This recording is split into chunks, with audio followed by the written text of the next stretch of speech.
साथियों, कल शाम हमने राष्ट्र के नाम प्रधानमंत्री का संबोधन सुना।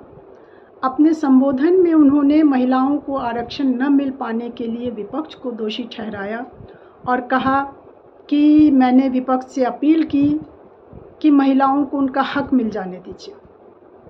प्रधानमंत्री जी, हम महिलाएं जानती हैं कि संसद और विधानसभा में पहुंचने का महिलाओं का जो हक है उसका रास्ता कितना कठिन है। 1996 से ये संघर्ष चल रहा है। लेकिन इस बार सवाल आपसे है, महिलाओं को आरक्षण के लिए आप नए परिसीमन की शर्त पर क्यों अड़े हुए हैं? विपक्ष तो आज भी कह रहा है कि महिला आरक्षण कानून से आप परिसीमन की शर्त हटा दीजिए, वो आपका समर्थन करने को तैयार है। आप इसे मान क्यों नहीं रहे हैं? आप नए परिसीमन की शर्त पर क्यों अड़े हुए हैं? आप बहुत भावुक होकर कह रहे हैं कि महिलाओं को उनका हक नहीं दिला पाए, लेकिन सच ये है कि महिलाओं के हक की हकमारी इस बार आपकी सरकार कर रही है। आपको इस सवाल का भी जवाब देना चाहिए कि 2023 में जो बिल आप लेकर आए उसमें आपने ऐसे प्रावधान क्यों नहीं रखे कि वो कानून 2024 में या कम से कम 2029 में लागू हो पाता। आपको इस सवाल का भी जवाब देना चाहिए कि विपक्ष के समर्थन से 2023 में जो कानून पास हो गया उसको आपने 16 अप्रैल 2026 तक नोटिफाई क्यों नहीं किया था।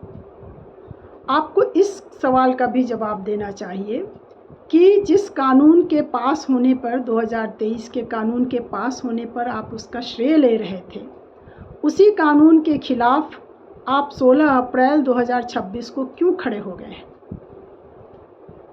परिसीमन की शर्त आपने क्यों जोड़ी हुई है?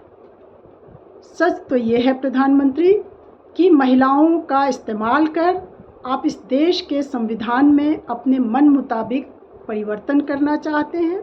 इस देश के संघीय ढांचे को आप तोड़ना चाहते हैं।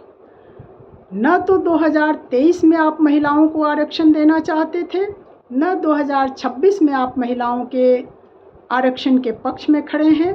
आप अपने मन मुताबिक परिवर्तन करना चाहते हैं और महिला आरक्षण को आप एक आड़ के रूप में इस्तेमाल कर रहे हैं।